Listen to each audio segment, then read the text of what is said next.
Hello again. Right, I'd like to show you the pillar drill today and how we can drill a hole safely. So first of all, just want to talk about how the pillar drill operates. So looking over here, it's really important that we know first of all how to turn the pillar drill off before we even start.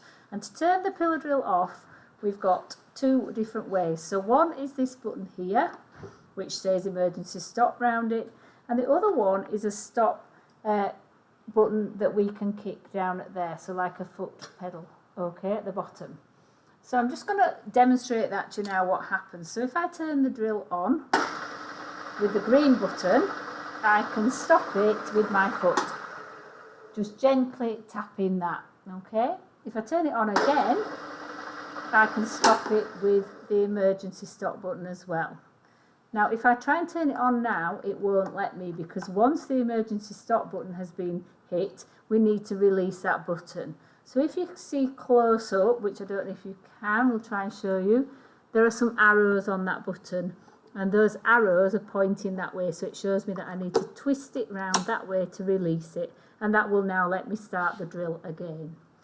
Okay, other things that we need to know about the drill. First of all, everything that we drill needs to be held down securely. So if I'm drilling something small like this, then I need to put it under the G-clamp and I need to clamp it down. You'll notice that I've marked where I want to drill with a cross, okay? And the reason I've marked it with a cross is so that I can be totally accurate in the position that I'm going to drill.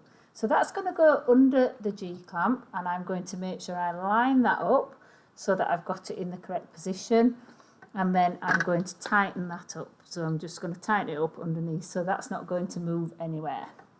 Okay, the next thing I need to do before I actually drill it is I need to put the guard down. So all the machines have a guard, and that's to protect you from the moving part of the machine. So that's going to be another layer of protection before I drill.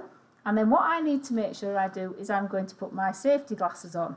So that is another layer of protection. So those are going to go on.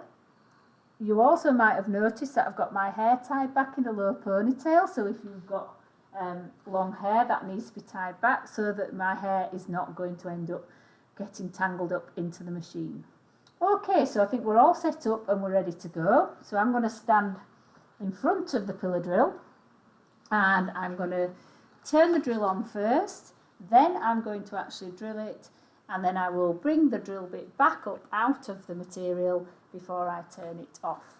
Okay, so here goes. So green button to turn it on, then I'm going to drill nice and slowly because acrylic is quite a brittle material, so I need to go slowly in. So I'm just going nice and slowly. Nice and slowly, I will feel when it's actually gone through, okay, and then I'm going to take the drill bit back up to the top and then gently tap my foot on the foot pedal and turn it off. And then if I undo the G-clamp, you can see that I've got a nice clean hole drilled through my material. Okay, thank you.